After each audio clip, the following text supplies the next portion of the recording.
Good morning, ladies, and good morning to you. I'm Lise Jamison with Optimum Soul, and I'm here with my friends and colleagues, and I'll let you introduce yourselves, ladies. Hi, I'm April with Branded Moxie. I am Dusty Lena with Soul Illuminations. Thank you, ladies. And I know it's been a while since we've been out as a group. Thank you all for following us, for watching us. Life happens, so we get together as often as we can. And the last time we had an open discussion, there was a request. And my dog's playing with a squeaky ball in the background. Last time we had a discussion, we had someone ask us for the next topic, which we're going to talk about today, which is how do you deal with consistent negative family members around you as an empath. So this person is empathic and is trying very much to deal with kind of that constant negativity. So ladies, let's open it up and just talk about what we do. Anybody want to start? I'll start. Okay, thank you. So I would say the first thing is to make sure that you ground yourself well every day and be in your energy, kind of do a self-evaluation and see where you're at. And then as well as your protection prayers, I very much believe in doing your protection prayer right away in the morning to kind of combat that energy coming at you. I also use a lot of oils to kind of combat negative energy. Besides that level, I think it's really healthy to have boundaries and express those boundaries with your family members and to kind of speak up when it becomes so negative, and just, you don't have to accept that behavior or marinate in that behavior all day long. I think it's very important to have those boundaries, and whether it's a parent or significant other, this is your space too. So just kind of call it. I've had, Can you enough. give some examples? Oh, is that what you're about to do? Sorry, I was going to say, let's talk about, give some wording, some help to all those different things you brought up, which is awesome. So let's go with just boundaries. How would you, Dusty, approach someone regarding your boundaries? And then we'll go to April. Well, I guess the first thing I would do is just communicate that there's only so much negativity that I can physically or mentally handle. And after that, if that person isn't willing to cooperate and bring down their negativity, I think it's important to have your own space and communicate that I'm not doing this for any negative reason. I'm just doing this to give myself some space and to give you some space, and kind of do something to bring myself back to being centered and grounded. Thank you. How about you, April? Well,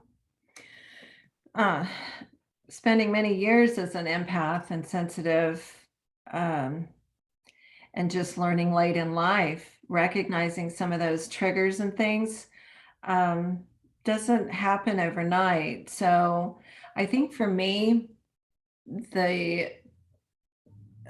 of course, everything Dusty said, the grounding and the prayer, and, I'm not super consistent with that, though. I've learned, definitely more consistency with it because it changes. It's a game changer. For me, I had to learn to step back and observe. And because as an empath, I take on everybody's feelings. So, someone's anger, negativity probably to them is why it's an everyday occurrence. To me, it's like intensified, and then it's all of a sudden it's mine. And so, the anxiety, I just picked up everyone's anxiety. And so I had to sit and identify and ask myself, is this mine? Is this mine? because it does, it weighs you down. And so once I got better at that, I could move freer. And then I was able to find my voice more, and set more boundaries. And I was actually freed myself up to look at more things, grounding myself, even if it's in midday. It doesn't always have to be in the morning.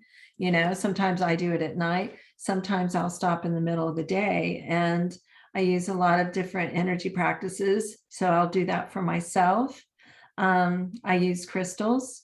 And I also will, if I've got to entertain anyone or connect with anyone, I'll put myself in a crystal. I'll envision myself in a protective crystal. And another thing I like to do to remind myself to quickly ground is, repeat, I am protected and connected. So just, there's so many different things. I think you just kind of have to find, once you're identifying with these things, it could be as simple as I'm an empath.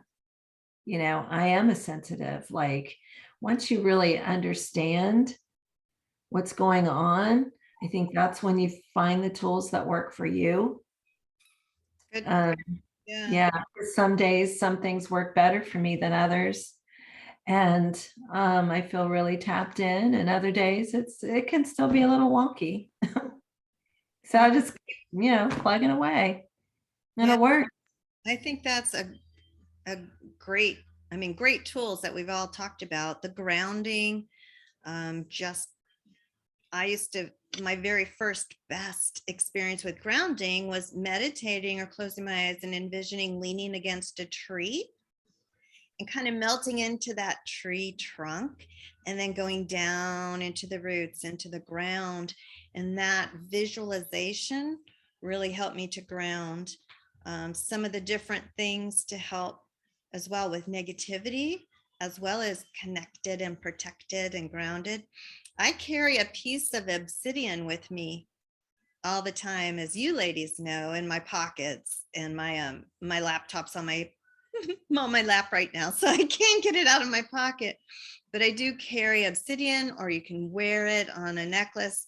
I know we all have different stones that we wear on a bracelet or a necklace or anywhere on you to keep kind of absorb or protect some of those negative energies. And in terms of boundaries, I also have to say I've experienced, as we all have, and so many empaths have, negative family members and taking that on. So I love the fact that, is this mine? Because I forget to ask that too, and just stop and think. The other with the boundary is don't engage. That's a hard one. If somebody's negative and they just want to get you on that negative side, I've sometimes walked away or said, I can't talk about this right now. And Dusty, like you said, this isn't good for me or healthy for me. I'm going to step away. I need some space. I used to have someone in my life who always liked to talk about negative things. And so sometimes I just wouldn't answer the phone. You just have to protect your space and honor those boundaries and protect and ground, like we've all said. So we've talked about some boundaries. What if you live with them? We could separate, walk away. You have to be vocal and you have to be brave enough. And I know that's hard. I know, Dusty, you mentioned that, just kind of stating that. How would you deal with someone if they came back at you with an "oh brother," or "there you go again," or again, because there's a lot of negativity potentially in the household, let's say. So we can give all the great, sweet answers, but let's talk about the nitty gritty and the realities, which is, oh, that sounds lovely, ladies, but I'm going to say, I can't handle that. And then they're going to go, oh, you're a wuss, or, oh, you're always complaining. So anybody want to tackle that one? We have a difficult time not saying, because we are all empaths and we know that this negativity is coming from somewhere. So I'm probably inclined to ask, what is really going on? What has upset you so much that, you're in this mood, and, you're kind of spewing venom at that point. Nobody wants to marinate negativity. So I would have, once again, just honest conversations, just like, what's going on with you? Is there something you'd like to talk about? We could have a healthy conversation about this instead of attacking each other. Yeah, that's something that seems very disarming if you don't allow it to get you riled up, because we're human. I do. And I know that while it takes me a long time to get there before I would get angry, or we tend to take a lot and hold a lot. So well, some of the tools that, we've talked about help. And I think over time we learn to, instead of getting to that angry point or that, okay, enough is enough, like we do, a lot of times, it's in the words. And so I think finding those right words to disarm them, and arming ourselves with a good affirmation. Mm. And I used to think that there's one particular statement that used to just, I don't know, it just unnerved me. And it was, there's joy in the journey. And I'm like, what does that even mean? Like, it just, I don't know, it just really poked at me. And I understand it a little bit better today. And so while I'm able to use that now and it doesn't affect me, before it just really poked at me. So affirmations do the same thing for me. Now I can take a general affirmation and be like, okay, I have to have an affirmation. So I pick one and it doesn't really have any zing to it for me.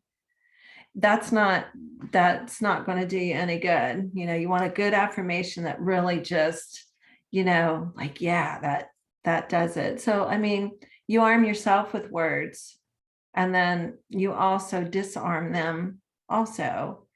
So, and that's exceptionally hard when it's someone that's close to you and you've experienced the trauma and you have lots of things that probably aren't healed with them, with you, between you.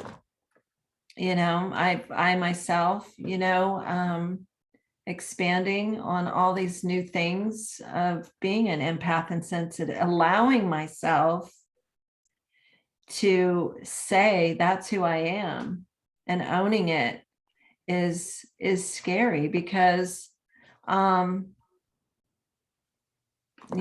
people want to say, oh, here she goes again, or this, it's a fine line of identifying really with who you are and what that means.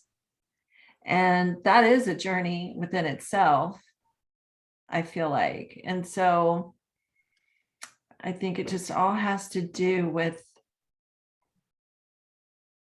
when I reach out to you girls when I've had enough, and we discuss, and you help me flip my thoughts, gain a better perspective, power me up, and I go back at it again. Sometimes it takes going within, sometimes it takes each other. I think it's just owning who you are, what you prefer, and being that person regardless. Right.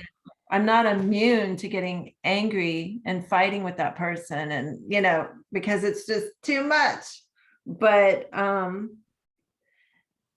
since I have gotten the tools and my people, like, I love being able to say my people. And I think that's another big thing, is that now that I have a network of my people like me, life is so much easier to do. And while today my practices are much more consistent, it's a never-ending path. And I'm just really thankful to be on it, because those kinds of things are difficult. And I've noticed that since I'm going in the path that I'm going, the people around me have changed. Maybe not as much as I would like to, but I do see a little light. I do see a lot of healing. I know Dusty knows this. I mean, yeah, I've gotten to witness both of your girls' paths. And so some things majorly have changed in our lives just because we've been on the path. Right. With, whether with each other or steering each other. I think I just got off topic. Maybe. I don't know. It's okay. I think I felt a lot of passion and compassion listening to you just now. And I want to add some of the things that stood out for me is, number one, sometimes things work, sometimes they don't. So be open and be flexible to what works for you at any given moment, be it a tool, be it a person, be it a connection. I think you brought that up, and that's really important to reinforce and emphasize. While we're on this journey we call life, call it whatever you like, nothing is standstill, right? So we've all watched each other evolve, people evolve, we help others through the journey and guide and share our knowledge, our tools. And I think you also bringing up how we support each other and we found our people. That's why a big part of what we do. We have Life Support Connections on Facebook, is a group that the three of us own and run because we want to provide a place to support and get people involved so they can have an outlook like the three of us have. We also have our own Facebook pages because we each specialize and focus in certain either areas or use certain modalities, but we're all the same, but we're all very unique. So again, groups that are out there because you need that support. You need, when you're to the edge, you need somebody to say, yep, okay, you're a human and I totally understand why you flew off the handle. And that will bring you back or talk you off the edge or remind you to do this and that. Sorry, that was my dog jumping up on my thing. So no, I think that was great. Well, I think it becomes more automatic when you're loaded. It becomes easier. Like, this is a lot. We all look at a lot of shiny things that, interest us or help us. But at the end of the day, like, it's not that I don't have bad days with negativity. It's just that I am so much more equipped now with my modalities, with whatever tools and people. So I guess everything we've talked about or mentioned, there's probably gobs more. All of it combined, it's a lot easier to handle the things that I used to. Yeah. I think that's something neat about watching all of our journeys together, is that we have all evolved, and to where sometimes just as human nature, you want to poke the bear, you want to feed the lion. That's not always the best route to go. So we've all learned through this journey better ways to handle the situation. Right. And one thing that I remembered too while I was listening was we all have a mentor that we look toward as well, one similar one. And she talks about being the observer. So going back to what April had said about using your words to empower yourself, using your words to disempower somebody else or whatever, if you can actually stop before you escalate and pull yourself out and just observe what's going on in this person's life, or what do I know about this person and why are they attacking me, or why is everything half empty instead of half full? Why do they feel the need to cut me down? All those things. Just being the observer might be able to help sometimes, and you dealing with this person, being more clear about this is my boundary and I'm not going to accept this, versus letting it touch you in that emotional way and getting that emotional rise where you start to feel hurt or resentful or you want to attack back. So I think that's another thing, just try and be the observer.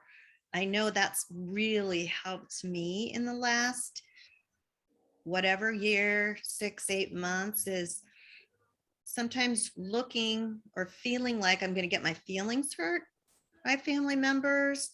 Like, how come they're not calling me back? Or how come this and that? But if you step back, I can see potential reasons, which again doesn't excuse it completely, but I'm not necessarily hurt. I have an understanding. And so I don't take it personally. But there's something to say, I think, about that too, just learning to be the observer.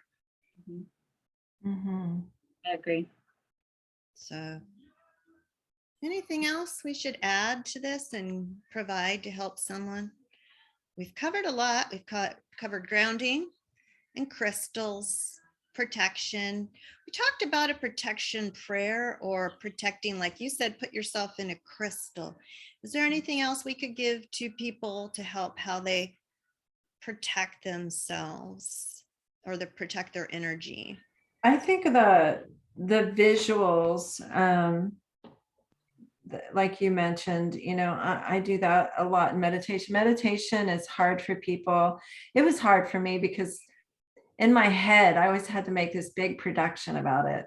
And then I'd talk myself right out of it because it was like, oh, it's just, but it's not really a big production. Like, I've learned, like, it's, I don't know, 5 minutes, 7 minutes, whatever you can lend, if it's 2 minutes. Right. And sometimes that's as simple as like a visual that you were talking about.